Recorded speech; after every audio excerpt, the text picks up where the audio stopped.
नमस्कार, स्वागत है आप सभी का डीडी न्यूज पर। आप देख रहे हैं मिड डे प्राइम। मैं हूं रमा त्यागी। अगले 1 घंटे में हम बात करेंगे देश भर की बड़ी खबरों की, बताएंगे कि दुनिया भर में कौन कौन सी खबरों पर है सबकी नजर, क्या चल रहा है खेल और अर्थ जगत में, और कुछ झलके फिल्म, कला और संस्कृति के क्षेत्र से भी। लेकिन सबसे पहले बड़ी खबरें।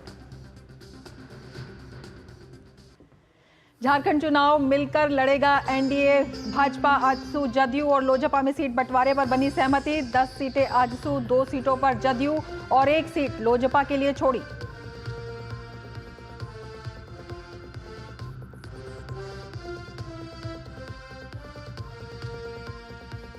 हरियाणा में कार्यभार संभालते ही मुख्यमंत्री नायब सिंह का बड़ा फैसला। राज्य में सभी सरकारी अस्पतालों में क्रॉनिक किडनी रोगियों के लिए होगी निःशुल्क डायलिसिस सेवा।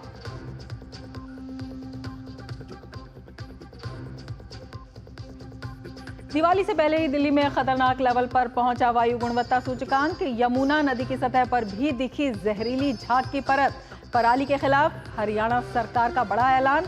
पराली जलाने वाले किसान पर होगी एफआईआर दर्ज। सरकार 2 साल तक उस किसान की फसल नहीं खरीदेगी, आदेश जारी।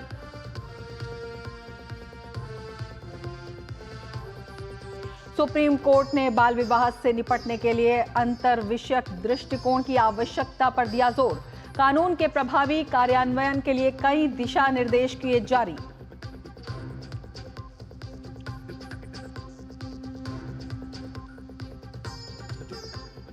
और बंगलुरु टेस्ट में भारत के समक्ष हार का खतरा मंडराया। सचिन रविंद्र की शतक की बदौलत न्यूजीलैंड ने 300 से ज्यादा की बढ़त की हासिल।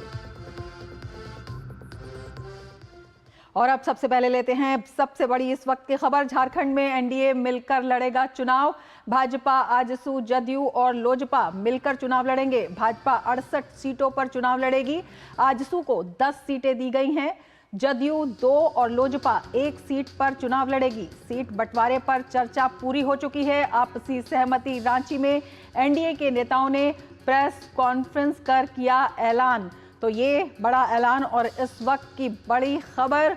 एनडीए मिलकर लड़ेगी चुनाव और सीट का बंटवारा हो चुका है। जदयू 2, लोजपा 1 सीट पर चुनाव लड़ेगी। सीटों का बंटवारा हो चुका है और ये जो है सहमति से सीटों का बंटवारा किया गया है। चर्चा पूरी, आपसी सहमति बन गई है। भाजपा 68 सीटों पर चुनाव लड़ेगी। रांची में एनडीए के नेताओं ने प्रेस कॉन्फ्रेंस कर इसका ऐलान कर दिया है और सीटों पर सहमति बन गई है। झारखंड में एनडीए मिलकर चुनाव लड़ेगा और इसके लिए सीटों का बंटवारा हो चुका है। जदयू, आजसू और लोजपा मिलकर चुनाव लड़ेंगे। भाजपा के साथ एनडीए का बंटवारा ये हो चुका है। भाजपा, आजसू, जदयू और लोजपा मिलकर चुनाव लड़ेंगे। भाजपा 68 सीटों पर चुनाव लड़ेगी। भाजपा ने 68 सीटों पर चुनाव लड़ने का फैसला किया है। आजसू को 10 सीटें दी गई हैं और 2 सीट पर जदयू चुनाव लड़ेगी। हमारे संवाददाता दिवाकर हमारे साथ जुड़े हुए हैं। दिवाकर, इस वक्त जो ये खबर आ रही है अपने आप में कितनी महत्वपूर्ण है? एनडीए में सीटों का बंटवारा किस तरह से देखते हैं, संतुलन साधने की कोशिश?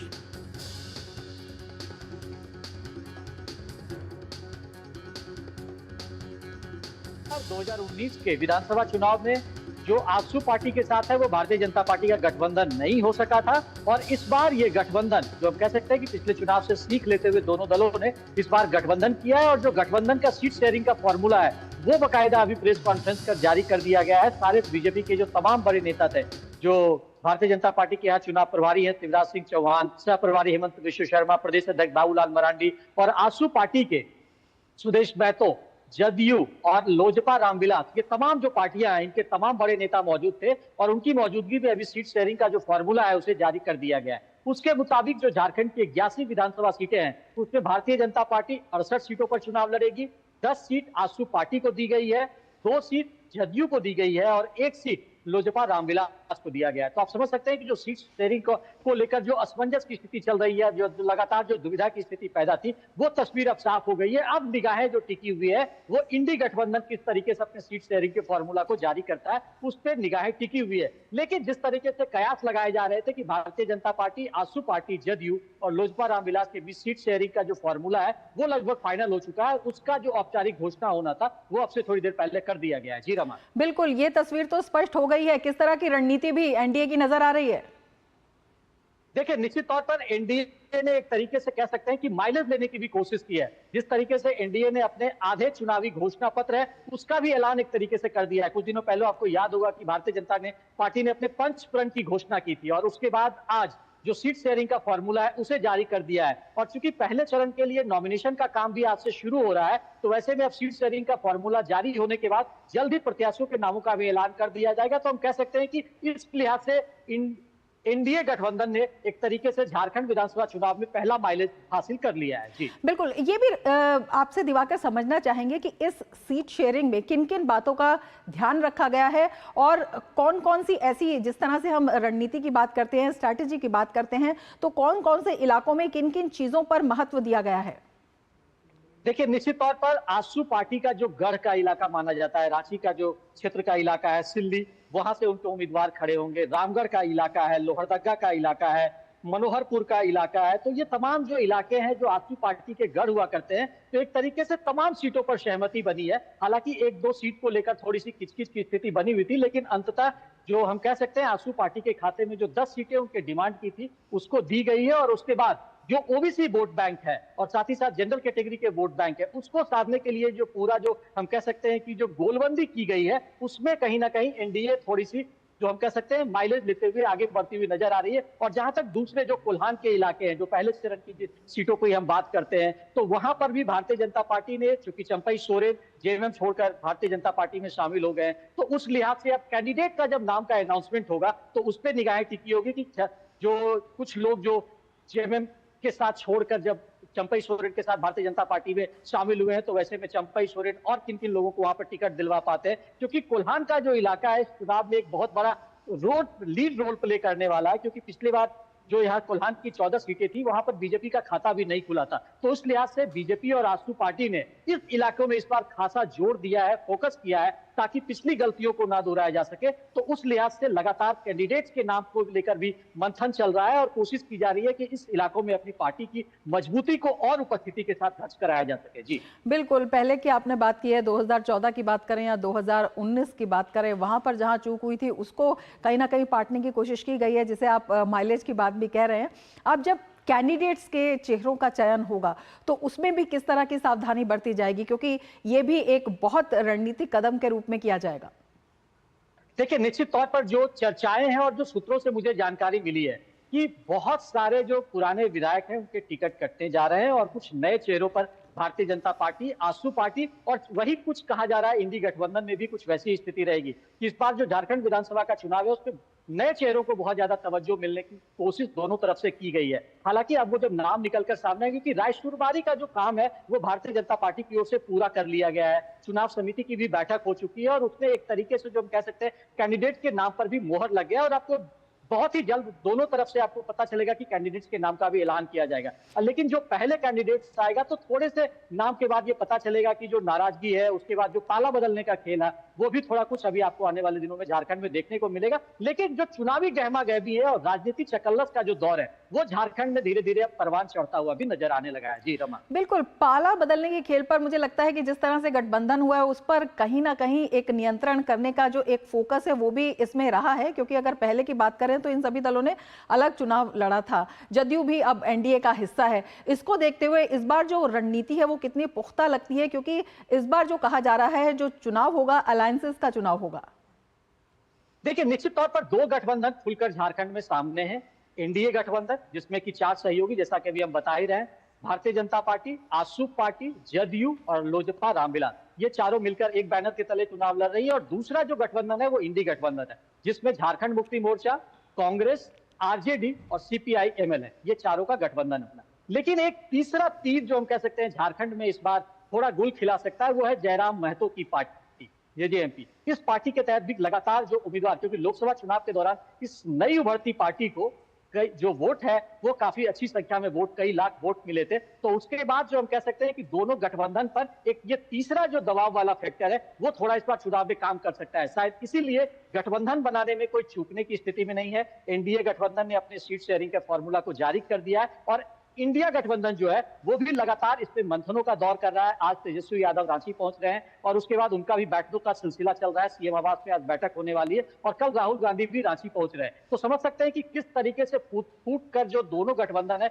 वो कदम उठा रहा है और उसके बाद सीट शेयरिंग को अंतिम रूप देने में जुटा हुआ है, ताकि जो पार्टी में नाराजगी है उसको काफी हद तक कम किया जा सके और डैमेज कंट्रोल को मैनेज करने के लिहाज से भी इस बार गठबंधन पर ज्यादा फोकस किया गया है। और पहले से ही, नहीं तो नॉर्मली क्या है, जब चुनाव की अधिसूचना जारी हो जाती है, नॉमिनेशन पेपर चलने लगते हैं, लास्ट दिन जब नॉमिनेशन का रहता है तब तक कैंडिडेट्स का नाम ऐलान होता रहता है। लेकिन इस बार ऐसी कोई स्थिति नहीं दिखेगी, क्योंकि झारखंड में 2 चरणों में चुनाव होने, तो पहले चरण के लिए चूंकि आज अधिसूचना जारी हो गई है, नॉमिनेशन का काम शुरू हो गया है, तो बहुत ही जल्द आपको 2-3 दिन के अंदर सारी तस्वीर भी झारखंड में आपको खुलकर सामने आती हुई नजर आएगी। जी रमा।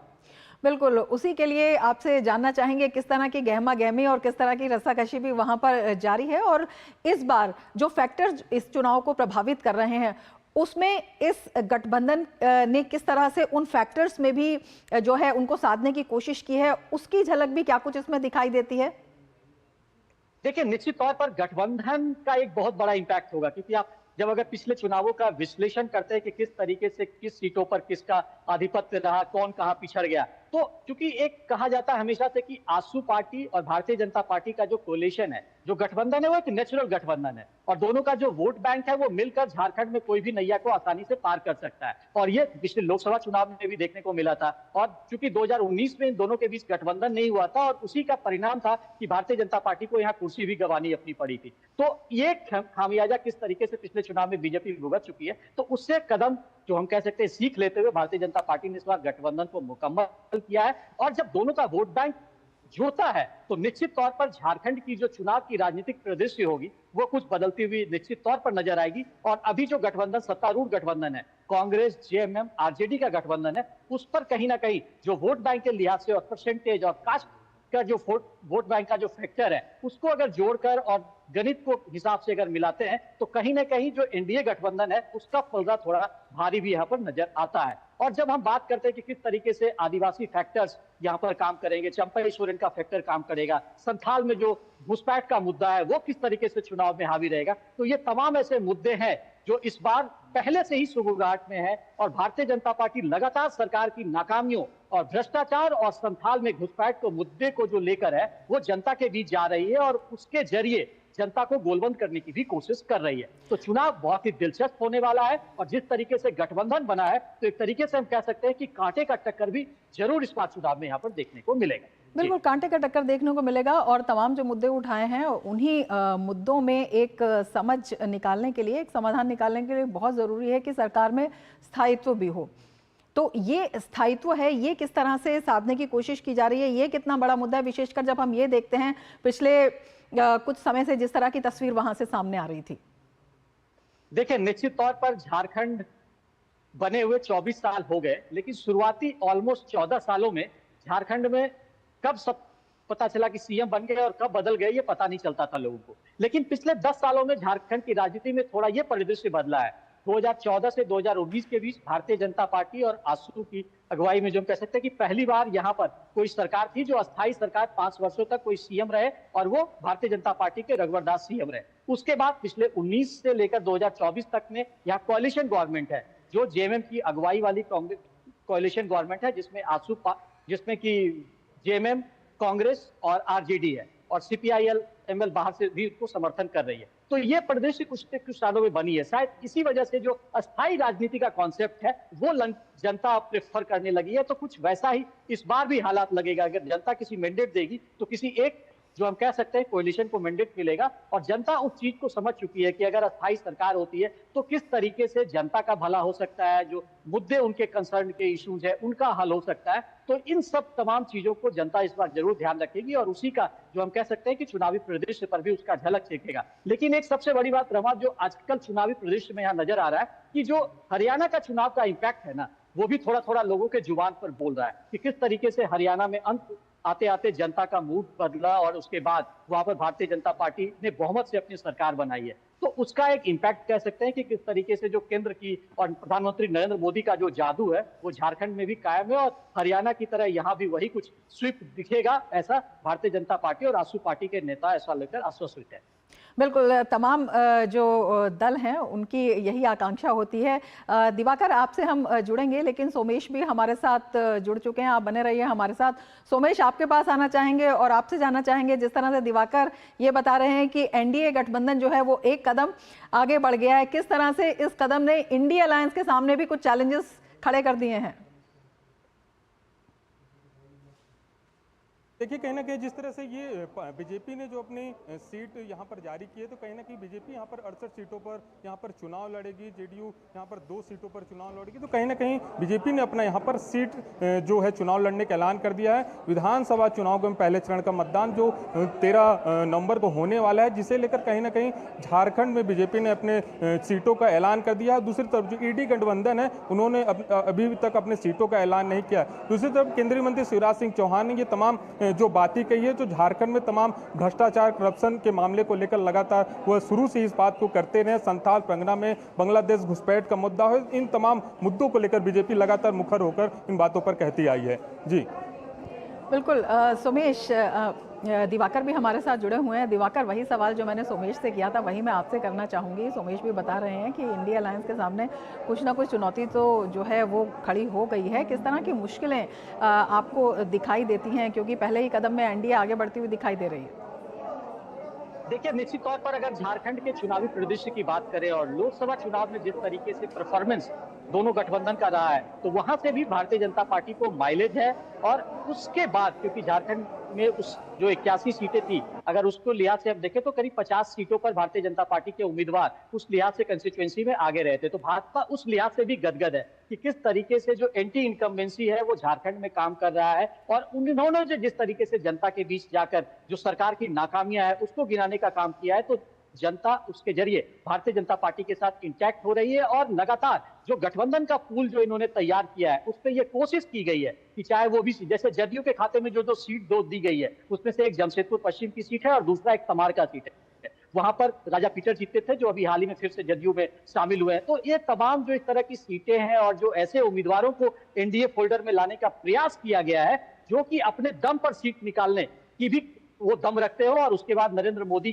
का तो जो करिश्मा है उसका इंपैक्ट तो झारखंड में दिखेगा ही, क्योंकि प्रधानमंत्री नरेंद्र मोदी को सुनने और देखने के लिए जिस तरीके से पिछले हम कह सकते हैं कि 10-12 सालों में पूर्वी भारत को लेकर उन्होंने जो काम किया है, जो मैसेज दिया है, उसका इंपैक्ट भी झारखंड में दिखता है। तो आने वाले चुनाव में वो भी दिखेगा, और भारतीय जनता पार्टी की ये कोशिश होगी कि डबल इंजन के जरिए किस तरीके से झारखंड का कायाकल्प हो और यहाँ विकास के एक नए आयाम पैदा किए जाए, और आदिवासियों के जो कोर इशूज है, कंसर्न इशू है, उसको किस तरीके से मुख्य धारा में लाया जाए। तो उस लिहाज से भारतीय जनता पार्टी ये कोशिश करेगी कि जो जनता है वो उनके साथ इंटैक्ट हो। और जिस तरीके से इंडी गठबंधन पे लगातार भ्रष्टाचार के आरोप लगे हैं, नाकामियों के आरोप लगे हैं, तो उसको लेकर लगता है कि भारतीय जनता पार्टी आने वाले दिनों में और मुखर होती हुई यहाँ पर नजर आएगी। रमा, दिवाकर, सोमेश, आप हमारे साथ बने रहिए।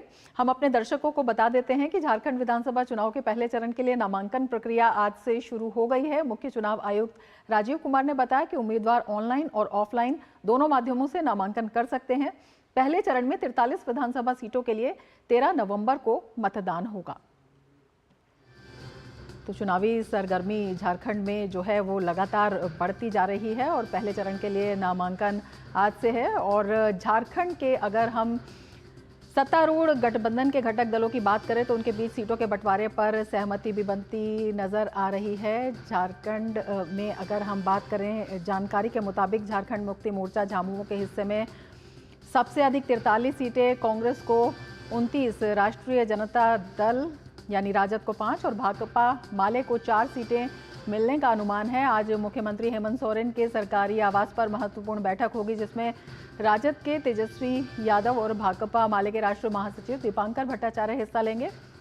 बैठक में सीट बंटवारे पर अंतिम मुहर लगने की उम्मीद है।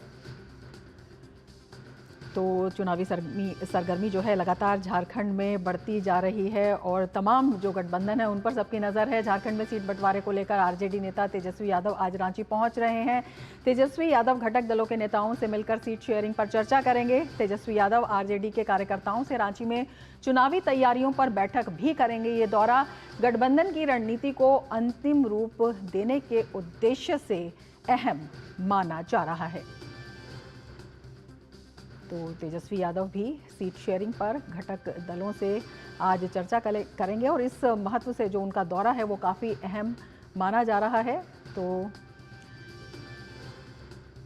सीट शेयरिंग पर जो चर्चा है वो इंडी अलायंस की भी लगातार जारी है और सबकी नज़र जो है उस पर बनी हुई है। हमारे साथ हमारे दो संवाददाता जुड़े हुए हैं।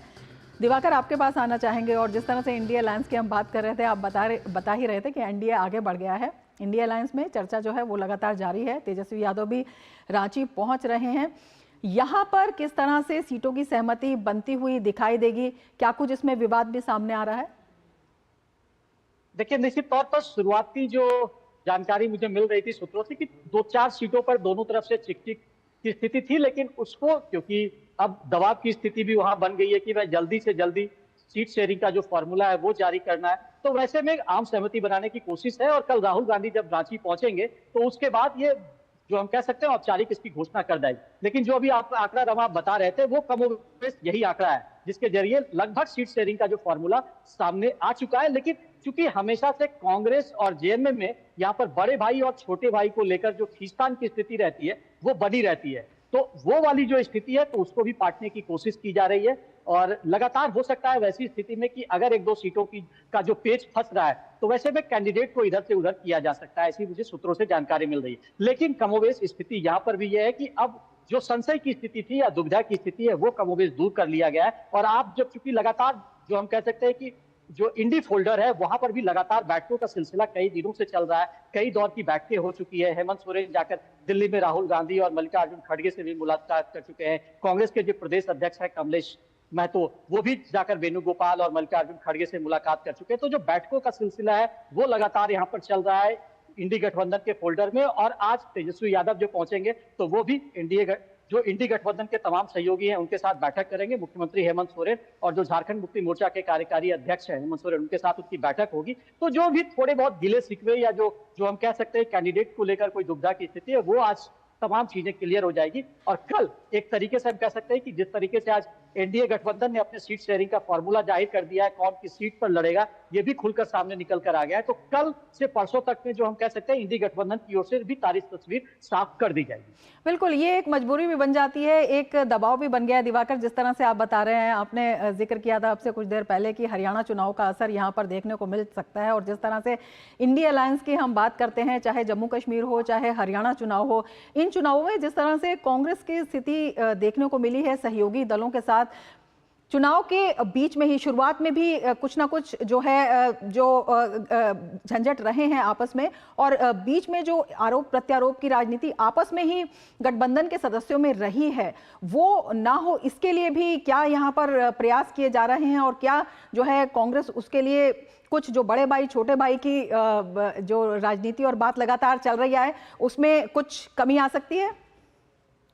देखिए, निश्चित तौर पर वो अब स्थिति जो है वो लगभग खत्म होती हुई यहाँ पे नजर आ रही है, क्योंकि लगभग सीट शेयरिंग का जो फॉर्मूला है वहाँ पर भी क्लियर हो गया। दिवाकर, आपको रोकना चाहेंगे हरियाणा में हम आपको अपने दर्शकों को ले जाएंगे जहां पर हरियाणा के मुख्यमंत्री नायब सिंह सैनी एक प्रेस कॉन्फ्रेंस को संबोधित कर रहे हैं। फ्री में होगा तो आज उस फाइल के ऊपर साइन किए हैं, क्योंकि डायलिसिस एक इस प्रकार की बीमारी है कि व्यक्ति को एक डायलिसिस कराने में लगभग 2500 रुपये का खर्चा उसका आता है। महीने में कोई 4 भी कराता है, 6 भी कराता है, 7 भी कराता है, लगभग 20 से 25 हज़ार रुपये महीने का उसका खर्चा वो आता है। अब ये सारा का सारा खर्चा हरियाणा सरकार तुरंत प्रभाव से वो लागू हो गया है। हरियाणा प्रदेश के किसी भी हॉस्पिटल में अब व्यक्ति को ये खर्च नहीं उठाना पड़ेगा, हरियाणा सरकार इस खर्च को वहन करेगी। ये मैंने सबसे पहले निर्णय लिया है। और उसके तुरंत बाद हमारी कैबिनेट की बैठक थी। हमारी ये भारतीय जनता पार्टी की तीसरे टर्म की सरकार, लगातार मैं हरियाणा प्रदेश के जन का दिल से आभार व्यक्त करता हूं कि उन्होंने तीसरे टर्म के अंदर बड़े मैंडेट के साथ, बड़े बहुमत के साथ तीसरी बार मोदी जी की नीतियों के ऊपर मुहर लगाई है। हमारी सरकार ने पिछले 10 वर्षों में ईमानदारी से लोगों के हित में काम किए हैं। विपक्ष ने जिस प्रकार का एक वातावरण, एक नैरेटिव सेट किया, मैं हरियाणा प्रदेश के लोगों का दिल से आभार व्यक्त करता हूं कि जो वो नैरेटिव विपक्ष ने खड़ा किया था उसको धराशाही करने का काम हमारे हरियाणा प्रदेश की जनता ने किया है, उसका जवाब दिया है। क्योंकि हमारा किसान हमारे लिए सम्मानित है, हमारा युवा हमारे लिए सम्मानित है, हमारे प्रदेश की नारी हमारे लिए सम्मानित है, हमारे प्रदेश का जो गरीब व्यक्ति है उसका सम्मान करना हमारी सरकार का दायित्व है। मुझे खुशी है कि ये सरकार को जो चुना है ये गरीब व्यक्ति के द्वारा चुनी गई सरकार है।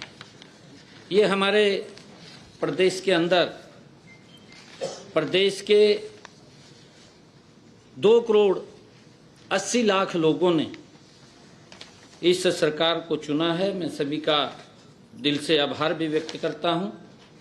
परंतु इस सरकार के चुनाव में जो भूमिका रही है वो भूमिका इस प्रदेश के जनमानस की बड़ी भूमिका रही है।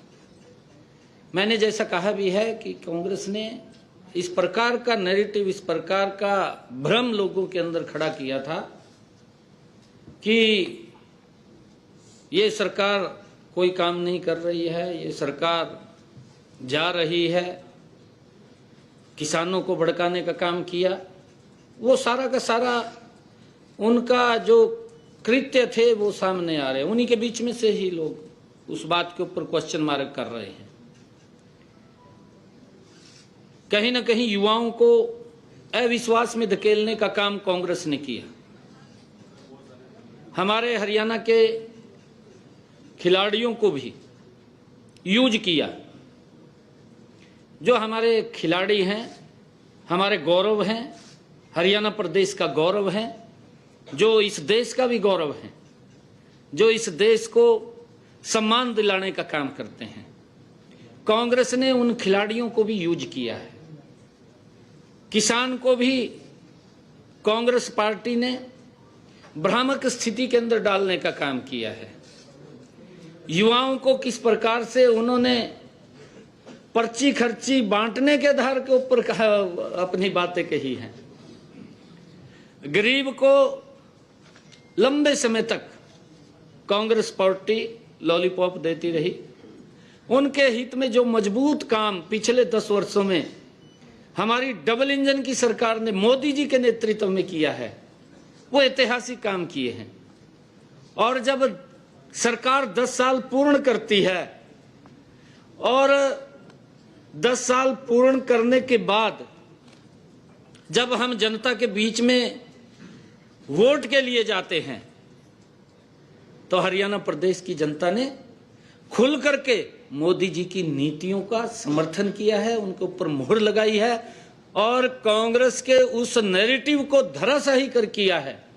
चाहे उन्होंने किसान का मुद्दा उठाया है, चाहे उन्होंने खिलाड़ियों का मुद्दा उठाया है, चाहे उन्होंने गरीब का मुद्दा उठाया है, सभी मुद्दों के ऊपर कांग्रेस के उस नैरेटिव को, क्योंकि वो झूठ का एक प्रोपगंडा खड़ा किया था, उस प्रोपगंडे को 5 तारीख को कमल के बटन के ऊपर मोहर लगा करके हरियाणा के लोगों ने वो जवाब देने का काम किया है।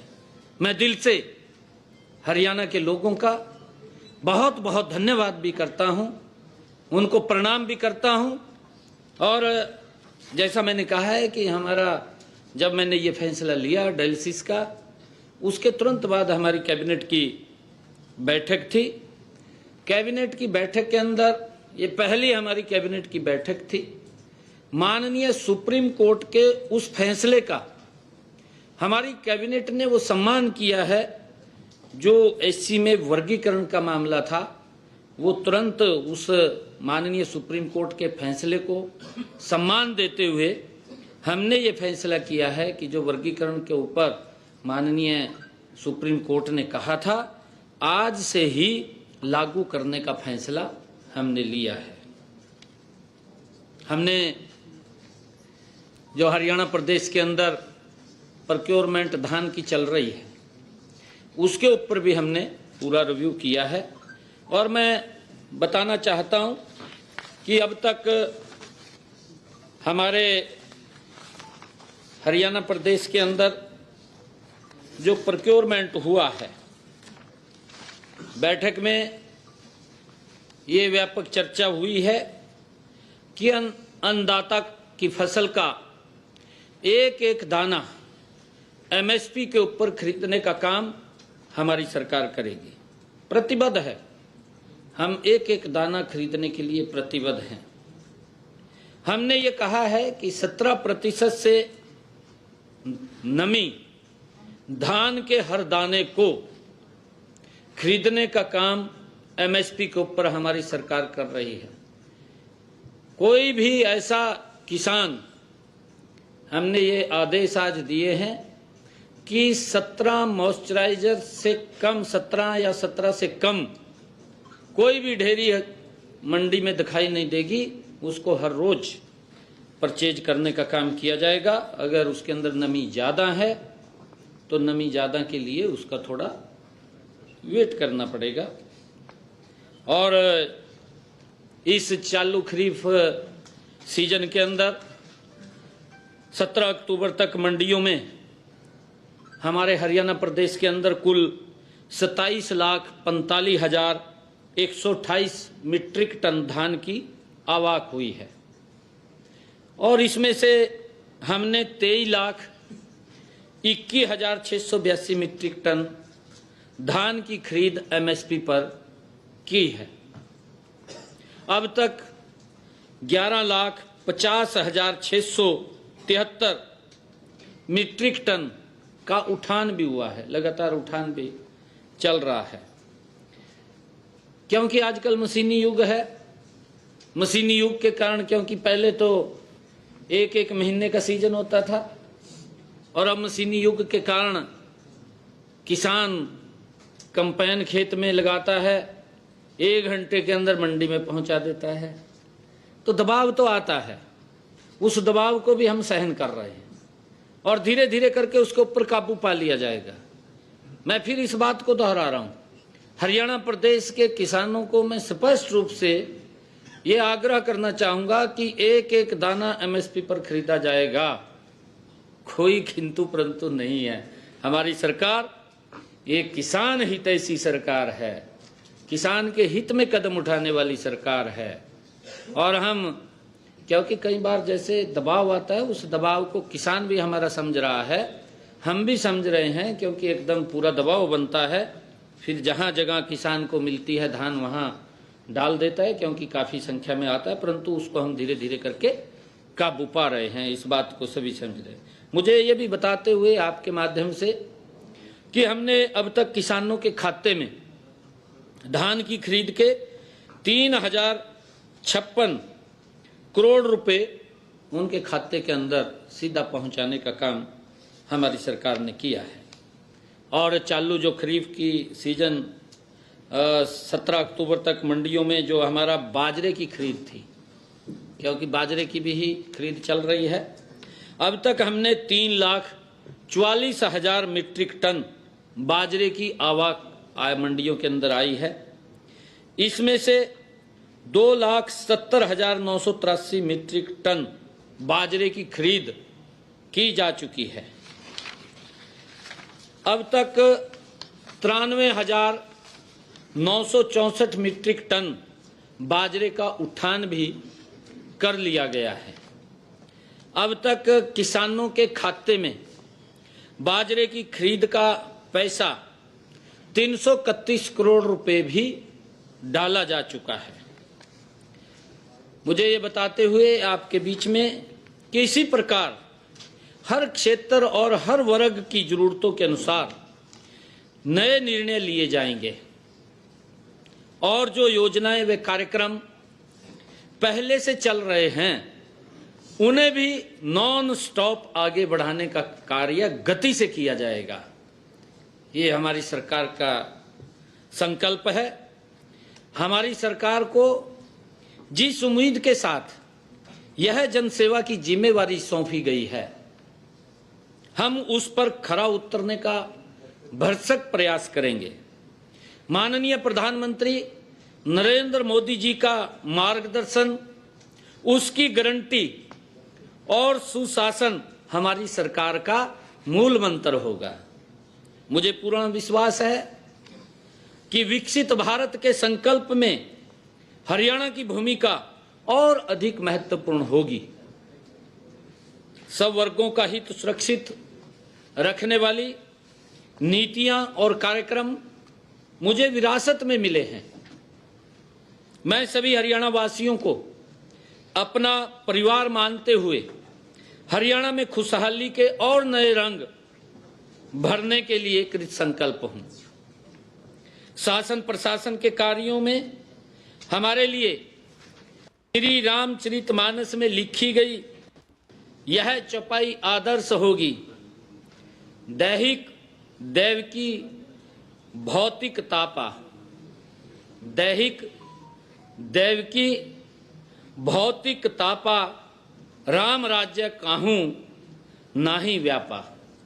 अर्थात राम राज्य में मनुष्य शारीरिक, सांसारिक और दैविक परेशानी से मुक्ति होता है। हमने आज, जैसा मैंने कहा है कि हमने एक बड़ा फैसला जो किडनी का लिया है, उसके स्वास्थ्य को ध्यान में रखते हुए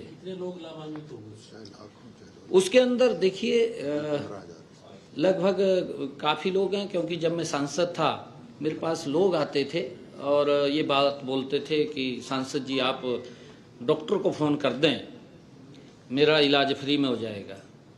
मतलब काफ़ी उसके अंदर 20,000 के करीब में हरियाणा। हाँ जी।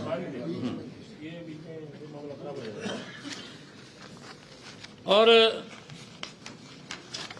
क्योंकि हमारी सरकार, जो आदरणीय प्रधानमंत्री जी की नीतियां हैं, मैंने कहा है कि ये सरकार हरियाणा प्रदेश के आम जनमानस गरीब व्यक्ति ने इसको प्राथमिकता के आधार के ऊपर चुना है।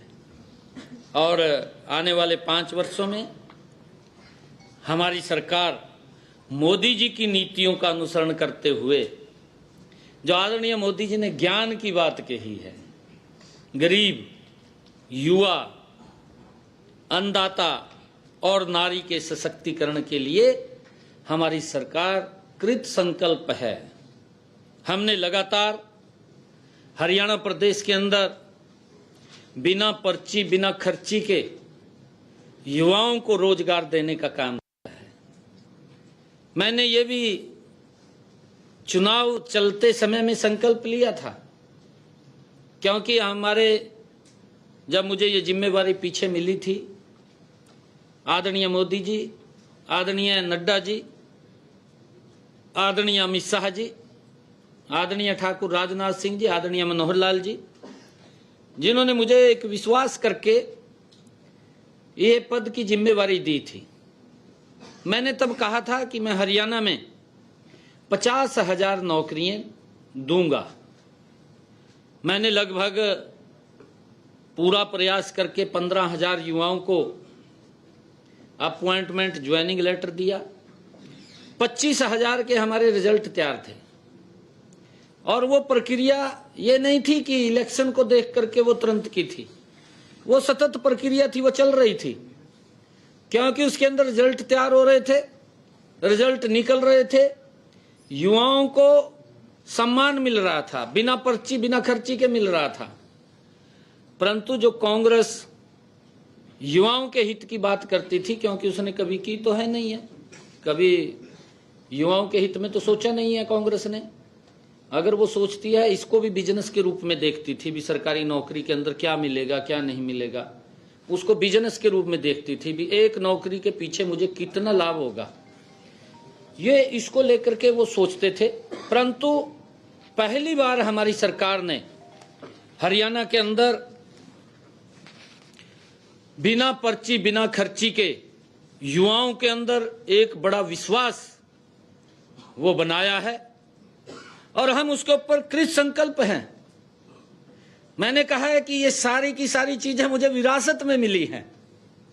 आदरणीय मनोहर लाल जी ने संकल्प लेकर के इसको आगे बढ़ाया है, ये निर्णय किया है और ये जिम्मेवारी अब मेरी है कि हम इसको उसी गति से आगे बढ़ाएंगे। बिना पर्ची बिना खर्ची के हरियाणा के युवाओं को रोजगार देना, ये हमारी सरकार का दायित्व है। और मुझे खुशी है कि जब कांग्रेस ने कोर्ट के अंदर जाकर के, चीफ इलेक्शन कमीशन के पास जाकर के उन युवाओं के सपने को धराशायी करने का काम किया, उनके जीवन में अंधेरा डालने का काम कांग्रेस ने किया कि रिजल्ट नहीं निकलेगा, और फिर इस प्रकार की बातें शुरू की कि मेरे हिस्से में इतने आएंगे, मेरे हिस्से में इतने आएंगे। उनकी जो भावना, मूल भावना समझ में आ रही थी वो ये थी कि जैसे नौकरियां 2014 से पहले भ्रष्टाचार के आधार पर मिलती थी, वो नौकरियां दोबारा फिर उसी आधार के ऊपर मिलनी शुरू हो जाएंगी। ये भय हरियाणा प्रदेश के युवाओं के अंदर था कि कहीं कांग्रेस सरकार जिस प्रकार का नैरेटिव सेट किया था, क्योंकि हमें यह भी मालूम है कांग्रेस की सरकार में माननीय हाई कोर्ट ने लिखित रूप में कांग्रेस के हरियाणा स्टाफ सिलेक्शन कमीशन जो युवाओं को नौकरी देता है उसके बारे में प्रतिक्रिया ये दी, लिखित रूप में कहा, आदेश के अंदर कहा कि ये लाले की दुकान खोल रखी है क्या। इस प्रकार के कोर्ट के कमेंट सरकार के कांग्रेस के प्रति लोगों के, युवाओं के अंदर यही भय था। परंतु हरियाणा प्रदेश के लोगों ने एक बड़ा विश्वास वो भारतीय जनता पार्टी की नीतियों के ऊपर किया, बड़ा मैंडेट दिया और हमने तुरंत, जो मैंने कहा था कि मैं सख्त बाद में लूंगा, पहले युवाओं को ज्वाइनिंग लेटर दूंगा, आज मैंने भी ज्वाइन किया है। आज 25,000 युवाओं ने भी ज्वाइन किया है। ये मेरे लिए बड़ी खुशी की बात है। जो हमने कहा उसको पूरा किया है और हमारी सरकार गरीब कल्याण को समर्पित रहेगी, अन्नदाता के विकास और समृद्धि के लिए काम करेगी तथा नारी शक्ति को और मजबूत करने का काम करेगी। मैं एक बार फिर आज आपके माध्यम से ऐसे लोगों को चेतावनी देता हूं जो आपराधिक गतिविधियों में शामिल रहते हैं। वे या तो प्रदेश छोड़ दें या फिर सुधार कर लें, नहीं तो सुधार हम कर देंगे। पहले भी कहा था सुधार कर देंगे। मैं ये स्पष्ट रूप से आज आपके माध्यम से ऐसे लोगों को चेतावनी दे रहा हूं, क्योंकि हमारी सरकार का कमिटमेंट है, हमारी सरकार का संकल्प है कि हर व्यक्ति को की रक्षा सुरक्षा वो आगे बढ़े। ये हमारी भावना है, गति से प्रदेश विकास की ऊंचाइयों के ऊपर जाए, उसको लेकर के हम काम कर रहे हैं। मैं आप सबका धन्यवाद करता हूं, क्योंकि अभी मैंने कहीं जाना है और क्वेश्चन शायद मैं ना लिख पाऊं। तो एक्शन में है हरियाणा सरकार और कार्यभार संभालते ही पहली कैबिनेट में ही बड़े फैसले किए हैं हरियाणा सरकार में। मुख्यमंत्री नायब सिंह सैनी ने उन्होंने कहा कि जिस तरह से लगातार जो है युवाओं से, महिलाओं से, किसानों से बातें की जा रही थी उनके विकास की, वो जो है वो अब आगे बढ़ता हुआ नजर आएगा। जो मेडिकल कॉलेज हैं और सरकारी अस्पताल हैं उसमें डायलिसिस की सुविधा जो है वो फ्री ऑफ कॉस्ट दी जाएगी। और इसके साथ ही सुप्रीम कोर्ट के फैसले के अनुसार अनुसूचित जाति में वर्गीकरण का जो फैसला है वो जो है सुप्रीम कोर्ट के फैसले के हिसाब से किया जाएगा। और उन्होंने कहा कि तमाम जिस विश्वास के साथ लोगों ने हरियाणा सरकार को अस्तित्व में लाया है वो वादे पूरे किए जाएंगे। हरियाणा के मुख्यमंत्री पद संभालते ही नायब सिंह सैनी ने अहम फैसला लिया। राज्य के सभी सरकारी अस्पतालों में क्रॉनिक किडनी रोगियों के लिए निःशुल्क डायलिसिस सेवा की सुविधा मिलेगी। साथ ही भविष्य में सभी मेडिकल कॉलेजेस में भी निःशुल्क डायलिसिस सुविधा प्रदान की जाएगी।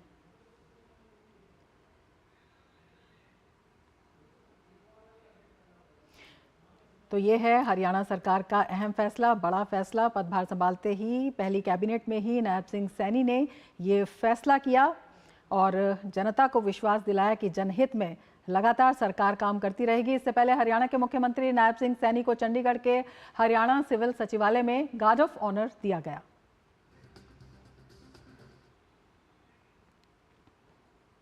और मिड डे प्राइम में आगे बढ़ने से पहले लेते हैं एक ब्रेक। आप देखते रहिए डीडी न्यूज। कभी नाच गाना और बेहतरीन खाना, कभी सास बहू की नोक-झोंक में स्वाद का मुस्कुराना, कभी रिश्तों में मुस्कुराहट और स्वाद भरना। असली मसालों का उपहार MDH बनाए खास हर त्योहार, क्योंकि हर रिश्ता है स्वाद से जुड़ा। आइए मनाए खुशियों की दीपावली MDH मसालों वाली। बात जब पीढ़ियों के लिए बनने वाले घर की हो तो जिम्मेदारी बड़ी हो जाती है। गैलेंट समझता है ये जिम्मेदारी। अब डबल M रिब्स के साथ गैलेंट एडवांस TMT रीबार, निर्माण का रियल हीरो। ये तुम्हारा खेत नहीं, खेल का मैदान है। अकेले क्या कर लोगे? अकेले नहीं, मेरे साथ है मेरा यार, जिसके सामने हुई अड़ियल मंडूसी की भी हार तुम्हारी तरह। IIL के ट्रैक्टर ब्रांड का मिलियन, गेहूं का पहरेदार, अड़ियल मंडूसी की हार। ब्रेक के बाद फिर से आपका स्वागत है। आगे बढ़ते हैं। बहराइच सांप्रदायिक हिंसा मामले में गिरफ्तार 5 आरोपियों को कोर्ट ने शुक्रवार को 14 दिन की पुलिस रिमांड में भेज दिया। शुक्रवार को पुलिस ने 5 आरोपियों का सुरक्षा कारणों की वजह से अपर जिला जज पूनम पाठक के आवास पर ही पेश किया गया। इस दौरान आसपास कड़ी सुरक्षा व्यवस्था की गई, जिसके बाद कोर्ट ने आरोपियों को पुलिस रिमांड पर भेज दिया है। तो बहराइच मामले में ये बड़ा फैसला आया है और सभी 5 आरोपियों को 14 दिन की न्यायिक हिरासत में भेज दिया गया है। तो ये बड़ा फैसला है। रामेंद्र हमारे साथ जुड़े हुए हैं और ज़्यादा जानकारी के साथ। रामेंद्र, बड़ा फैसला इस पूरे मामले में, 14 दिन की न्यायिक हिरासत में भेजा गया।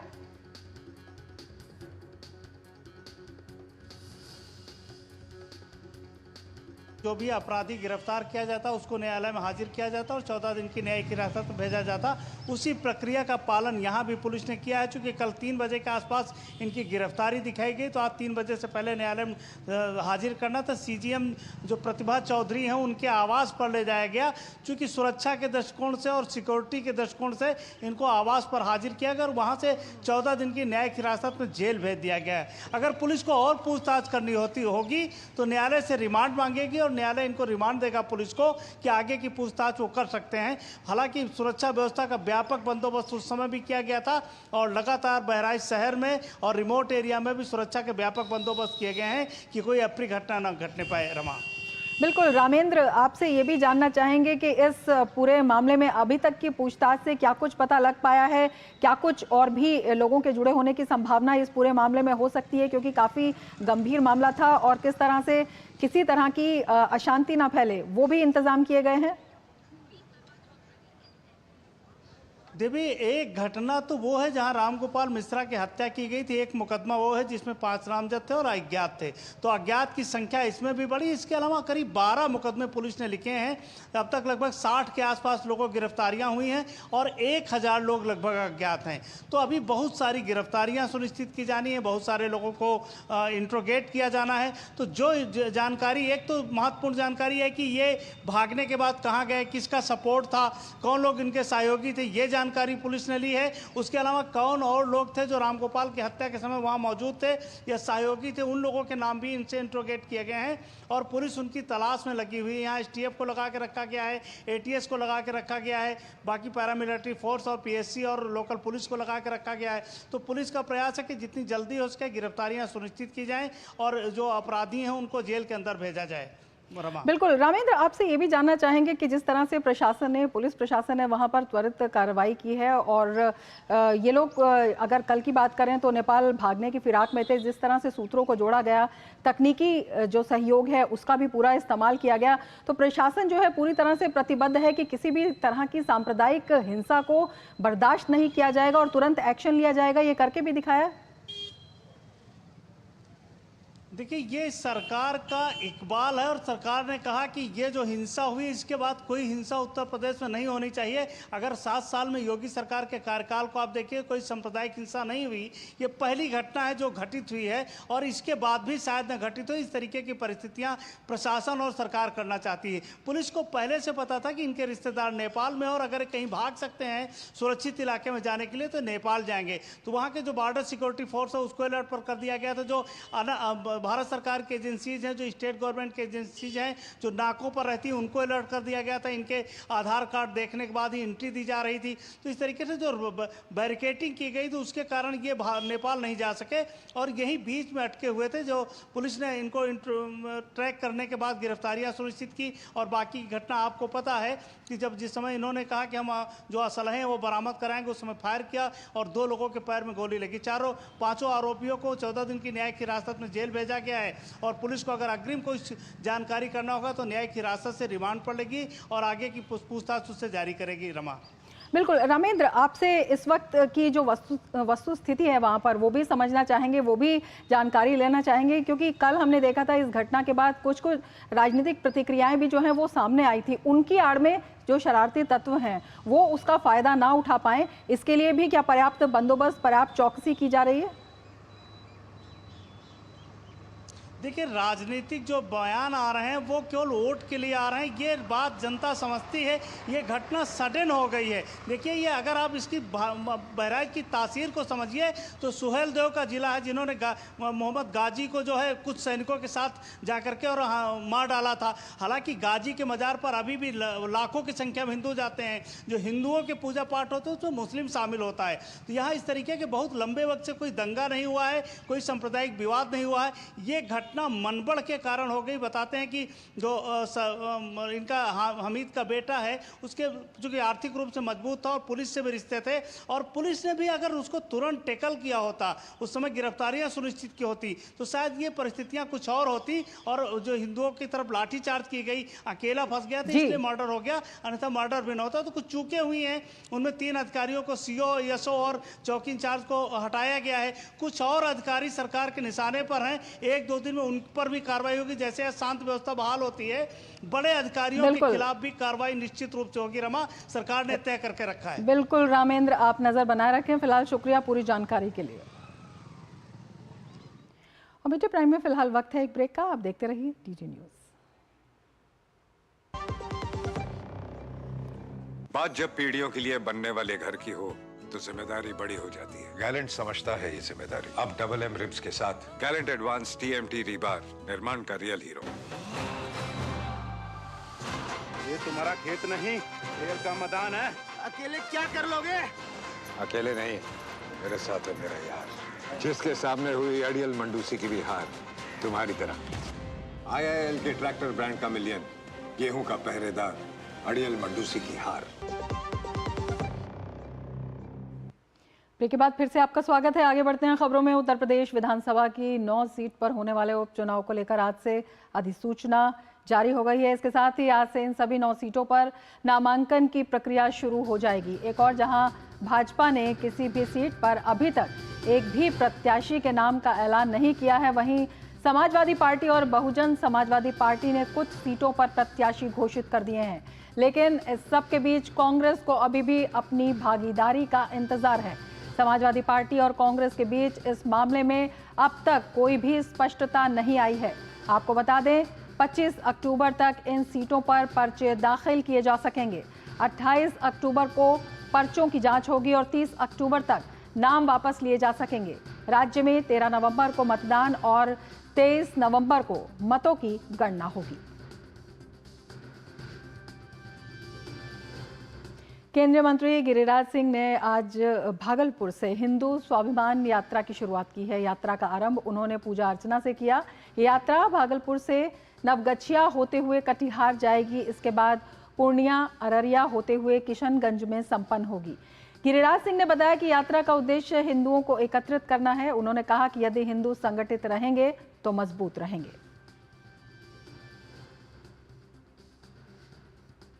हिंदू परिवार में पैदा किया, मरूंगा हिंदू, तो हिंदू को एकत्रित करना मरने के पहले, ये मेरा लक्ष्य है। हम दंगा बंद करने आए हैं। एकजुट रहोगे सशक्त रहोगे, बटोगे तो कटोगे। जब बहराइच की घटना हुई, एक शब्द नहीं अखिलेश यादव के जुबान से खुला, केवल मुस्लिम वोट के लिए।